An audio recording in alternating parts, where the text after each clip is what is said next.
Listen, I'm about to destroy every fantasy you've built in your head about how women think. And I know right now you're sitting there thinking you understand female psychology because you've watched some YouTube videos, read some articles, maybe even bought that book about the female brain. But here's the truth, you don't understand anything, and that's not your fault. Nobody taught you this. They fed you Disney movies and romantic comedies instead. They told you women are these complex, mysterious creatures who need to be decoded like some ancient Egyptian hieroglyphics. But what if I told you that understanding women is both simpler and more complicated than you think? Simpler because there are patterns, and more complicated because you've been looking in all the wrong places. You know what's funny? Men spend hours analysing why some woman didn't text back. They sit there with their friends like detectives trying to solve a murder case. She used only one emoji instead of 3. What does it mean? She said okay with a period. Is she mad? Meanwhile, that woman is just sitting on her couch, watching Netflix, completely forgot she even got your message. You're creating this whole psychological thriller in your head while she's just living her life. That's the first thing you need to understand. Women aren't sitting around analysing your every move the way you analyse theirs. They're not having secret meetings discussing your text messages. Most of the time, they're just reacting to how they feel in that exact moment. I remember when I was 22, there was this girl from my university. Beautiful, smart, seemed totally out of my league. I spent weeks planning the perfect approach. I analysed her schedule, figured out where she gets coffee, what books she reads. I turned into some kind of relationship CIA agent. Finally worked up the courage to talk to her. You know what happened? She was having a bad day because her cat was sick. Didn't matter what I said or how I said it, her mind was on her cat. 2 weeks later, I randomly bumped into her at a party, said something completely stupid about the music being too loud, and we ended up dating for 2 years. Why? Because in that moment, at that party, she was open, she was in a good mood, the stars aligned. Not because of my brilliant conversation about loud music. This is what men don't get. Women's emotional states are like weather patterns. You can't control the weather, you can only check if it's raining or sunny and dress accordingly. But what do most men do? They try to change the weather. They think if they just say the right words, wear the right clothes, make the right amount of money, they can make it sunny all the time. That's not how it works. A woman's mood, her openness to connection, her interest, it fluctuates based on a million factors that have nothing to do with you. Her hormones, her work stress, what she ate for lunch, whether she had a fight with her mother, if her favourite show got cancelled. You're just one variable in an equation with thousands of variables. But here's where it gets interesting. Women themselves don't fully understand their own psychology. Ask a woman why she chose her boyfriend. She'll give you a list of logical reasons. He's kind, he's funny, he has a good job. But that's all post-rationalization. It's like asking someone why they like chocolate. They'll say it tastes good, it's sweet. But the real reason is a complex interaction of chemicals in their brain they're not even aware of. Women make emotional decisions and then create logical explanations afterwards. Just like men do, by the way, but we're talking about women here. You see, female psychology operates on what I call the retrospective narrative principle. They experience an emotion first, then build a story around it. She feels attracted to someone, then finds the reasons why. She feels repulsed, then creates justifications. The feeling comes first, the explanation comes second. Always. This is why you can't logic your way into a woman's heart. You can't present a PowerPoint presentation of why she should date you. As you can see on slide 3, I have excellent credit score and my mother says I'm handsome. Doesn't work like that. I'll tell you something that will blow your mind. Women don't actually know what they want until they experience it. They think they know. They make lists. Tall, dark, handsome, good job, sense of humour. Then they fall madly in love with a short, pale, unemployed guy who makes them laugh once a month. Why?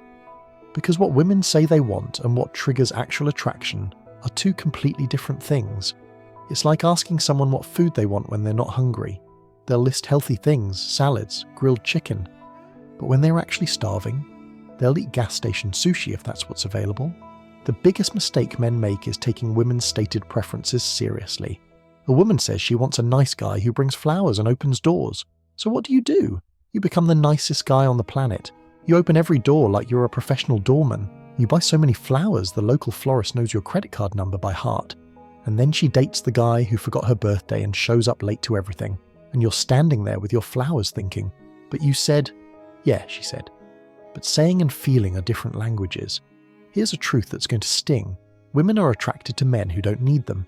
The more you need her validation, her attention, her approval, the less attractive you become. It's like a mathematical equation. Your attractiveness is inversely proportional to your neediness. But what do most men do? They make the woman their entire world. They clear their schedule for her. They change their personality for her. They basically become a satellite orbiting around her. And then they wonder why she loses interest. She loses interest because you became boring. You became predictable. You became a sure thing. Women are wired to be attracted to challenge, to mystery, to the unknown. Not because they're playing games, but because that's what triggers emotional investment. When something is too easy, too available, too certain, the emotional intensity drops. It's like a movie where you know the ending in the first 5 minutes. Why keep watching? But men think being reliable and consistent is attractive. I'll always be there for you. You can count on me. I'm not like other guys. Yeah, you're not like other guys. You're boring. Let me tell you about emotional validation. Men think women want someone who agrees with everything they say. Yes, dear, you're absolutely right. That person was definitely wrong to look at you that way. Your boss is terrible for expecting you to do your job. But constant agreement doesn't create attraction. It creates contempt. Women test men constantly, not consciously, but as a way to gauge strength. If you agree with everything, fail every test, you're showing you have no backbone. And despite what modern society tells you, women are not attracted to men without backbones. You know what women really want? They want to feel emotions, not just happy emotions, all emotions. Drama, excitement, uncertainty, passion, even occasional frustration. This is why women stay with men who are bad for them. Not because they like being treated badly, but because those men make them feel something. The nice guy who does everything right, he makes them feel nothing. Comfortable maybe, safe, sure, but passionate, excited, alive. Number. I had a friend, successful lawyer, good-looking guy, treated women like queens. Could not keep a girlfriend for more than 3 months. You know why? He was too perfect. Never disagreed, never challenged them, never created any tension. Dating him was like watching paint dry, predictable, safe, boring. His ex-girlfriend left him for a bartender who lived with his mother and had a gambling problem. But that bartender, he was unpredictable. One day he's romantic, next day he's distant. One day he's planning their future, next day he's not sure about commitment. Emotional roller coaster, and she was addicted to the ride. This brings me to female communication. Men communicate to exchange information. Women communicate to create connection and process emotions. When a woman tells you about her problem, she doesn't want you to solve it. I know. It makes no sense to us. She's describing a problem. Obviously she wants a solution, right? Wrong. She wants you to understand how she feels about the problem. She wants emotional validation, not practical solutions. You say, just tell your boss you can't work weekends. She hears, your feelings don't matter, just fix it. You think you're helping, she thinks you're dismissing her emotions. Women speak in subtext. When she says, it's fine, it might mean it's not fine at all. When she says, I don't care where we eat, she might care very much. When she says, we need to talk, your relationship might be over. But here's the thing, she's not lying or being manipulative. In her mind, the real message is obvious from the context, the tone, the body language. She assumes you're picking up on all these subtle cues, because that's how women communicate with each other. They're masters of reading between the lines. Men, we need subtitles. The sexual psychology of women is another universe entirely. Men are like light switches, on or off. Women are like those complicated sound mixing boards with 100 different knobs and sliders. Everything affects their sexual desire. The lighting in the room, whether they feel fat that day, if you said something weird 3 hours ago, the phase of the moon, seriously, everything matters. And it's not logical. A woman can be madly attracted to you one day and feel nothing the next day, and neither of you did anything different. Women's sexuality is responsive, not spontaneous like men's. You see an attractive woman, boom, you're interested. Women need context, emotional connection, the right mental state. This is why women can go months without thinking about sex when they're single, but in a relationship with the right emotional triggers, they can want it every day. It's not about the physical urge, It's about the emotional and psychological state. Create the right emotional environment, and her sexuality comes alive. Focus only on the physical, and it shuts down. Here's something nobody talks about. Women are attracted to men other women want. It's called pre-selection. If other women find you attractive, you become more attractive. It's like a restaurant. Empty restaurant. Probably bad food. Packed restaurant. Must be good. Same with men. Women with no female attention? Something must be wrong with him. Man with options, he must have value. This is why men in relationships suddenly get more female attention. It's not coincidence, it's psychology. Women also have what I call retroactive jealousy. They become more interested when they think they might lose you. Not because they're playing games, but because loss triggers emotional investment. When you're always available, always there's no risk of loss, so there's no emotional spike. But when you're busy, when you have other options, when you're not always available, suddenly you become more valuable. It's basic human psychology. We want what we might not be able to have. Let me share something personal. I once dated this girl who was absolutely cold towards me initially, not interested at all. I stopped pursuing, focused on my own life, started seeing other people. Suddenly she's blowing up my phone. Where are you? What are you doing? Who are you with? The less available I became, the more interested she got. Was I playing games? Number. I genuinely moved on, but that's exactly what triggered her interest. The psychology is brutal but simple. Value increases with scarcity. The modern woman is dealing with conflicting programming. Society tells her to be independent, strong, need no man. But her biology still responds to traditional masculine traits: strength, leadership, protection. So she's confused. She says she wants a sensitive man who shares his feelings, but she's attracted to the stoic man who stays calm under pressure. She says she wants an equal partner, but she's attracted to a man who takes charge. This internal conflict creates chaos in modern relationships. Social media has completely scrambled female psychology. Every woman now has access to hundreds of men at any moment. The validation is instant and endless. This creates inflation in the sexual marketplace. Average women think they deserve above-average men because they get attention from above-average men online. But attention isn't commitment. Just because a successful man likes your photo doesn't mean he wants to marry you. But the psychology doesn't distinguish. Attention feels like attraction even when it's not. You know what's really messed up? Women judge you based on your potential, not your current reality. But here's the catch. They judge your potential based on how you make them feel, not on objective measures. A broke artist who makes her feel alive seems full of potential. A stable accountant who bores her seems futureless. It's not about the money or the career, it's about the emotional projection. Does being with you feel like an adventure, or does it feel like settling? That feeling determines everything. Women are also masters of self-deception when it comes to relationships. She'll stay with a man who clearly doesn't want commitment, convincing herself he'll change. She'll ignore red flags that are visible from space. Why? Because women project their own feelings onto men. If she feels strongly, she assumes he must feel the same. If she's thinking about the future, he must be too. This projection causes more heartbreak than anything else. Here's the brutal truth about female mate selection. Women are hypergamous. They date up or across, rarely down. A female doctor doesn't want to date a male nurse. A female CEO doesn't want to date a male secretary. This isn't conscious discrimination, it's biological wiring. Women are attracted to men who are above them in some hierarchy: financial, social, physical, intellectual. This is why successful women complain about not finding good men. There are plenty of good men, just not above their level. The wall is real. I know it's controversial, but female attractiveness peaks earlier than male attractiveness. A woman at 23 has more options than she'll ever have again. A man at 23 is usually just getting started.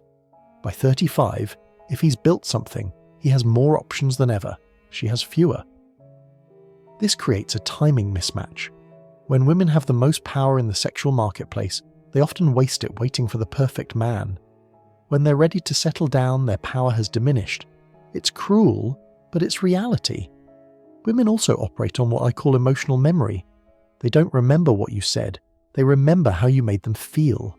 You could have the most logical argument in the world, but if you made her feel bad while making it, you lost. Conversely, you could say complete nonsense, but if you made her feel good, You won. This is why women stay with men who are objectively bad choices. Those men know how to create positive emotional states. Female psychology around commitment is fascinating. Women want commitment from men who don't want to commit. The moment you're eager to commit, you become less attractive. But if you're reluctant, if you need to be convinced, suddenly you're a prize to be won. It's completely backwards from male psychology. Men think showing commitment, eagerness is attractive. I want to marry you, have kids with you, grow old with you. To women, this eagerness signals low value. High-value men have options, so they're selective about commitment. The female friend zone is a psychological masterpiece. Women keep men around as emotional tampons without any romantic interest. These men provide attention, validation, emotional support, sometimes even financial support, with no reciprocation. And women genuinely don't understand why these men are frustrated. In their mind, they were clear about just wanting friendship, but they keep taking the benefits of a relationship without providing relationship rewards. It's not malicious, it's just how female psychology compartmentalizes relationships. You want to understand something about how women process rejection? They don't. Not the way men do. When a man gets rejected, he remembers it forever. It becomes part of his story, his identity. Women, they reframe it. He wasn't ready. The timing was wrong. We weren't compatible. Never, I wasn't good enough. This psychological protection mechanism keeps their self-esteem intact, but also prevents them from learning from rejection. They don't adapt their approach, because in their mind, they didn't really get rejected. Here's what really breaks men's brains: women's dual mating strategy. They're attracted to different men for different purposes: the exciting bad boy for sex, the stable provider for commitment. In an ideal world, they find both in one man, but that's rare. So they might date the stable guy while fantasizing about the exciting guy. Or they might have fun with exciting guys in their 20s, then look for stable guys in their 30s. This isn't conscious manipulation, it's evolutionary psychology playing out in modern times. Women also have incredible psychological flexibility when it comes to rewriting history. A woman can genuinely convince herself that a relationship was always bad, even if she was happy for years. Once she's decided it's over, her brain rewrites the entire narrative. Every good memory becomes tainted, every bad memory becomes amplified. This is a psychological protection mechanism. It helps her move on. But for men who don't understand this, it's devastating. How can she say she never loved me? We were so happy. The pregnancy psychology shift is something nobody prepares men for. When a woman becomes pregnant, her entire psychological framework changes. The man who was her everything becomes secondary to the baby. Her priorities shift completely. Many relationships fail during pregnancy or early childhood because men don't understand this psychological transformation. She's not choosing the baby over you. Her brain has been hijacked by millions of years of evolution to ensure the baby's survival. Female competition psychology is brutal. Women compete differently than men. Men compete openly. Who's stronger, richer, more successful? Women compete covertly, through subtle social manipulation, reputation destruction, and psychological warfare. When a woman says, "She's nice, but that's female competition," they'll smile to each other's faces while plotting destruction behind their backs. And they're much better at it than men because they've been practicing since childhood. Understanding female group psychology is crucial. Women are much more influenced by their social circle than men. If her friends don't like you, you're fighting an uphill battle. If her mother doesn't approve, you're basically doomed. Women need social approval for their choices in a way men don't. A man might date someone his friends hate and not care. A woman dating someone her friends hate will eventually crack under the pressure. The group opinion matters more than individual preference. There's this thing about female psychology and security that men completely misunderstand. Women say they want security, so men think that means money, stable job, nice house. But that's physical security. What women really crave is emotional security. Knowing you won't crumble under pressure, knowing you can handle their emotions, knowing you're solid internally. A broke man with unshakable confidence provides more security than a rich man who's emotionally unstable. But men keep focusing on the bank account instead of the backbone. Let me tell you about the psychology of female loyalty. Women are incredibly loyal until they're not. When a woman is in love, she'll defend you against the world, forgive almost anything, stand by you through hell. But once that emotional switch flips, once she's done forever. There's no going back. Men can forgive and forget. Women forgive but never forget. And eventually they stop forgiving too. And when that happens, she could win the lottery tomorrow and she still wouldn't come back.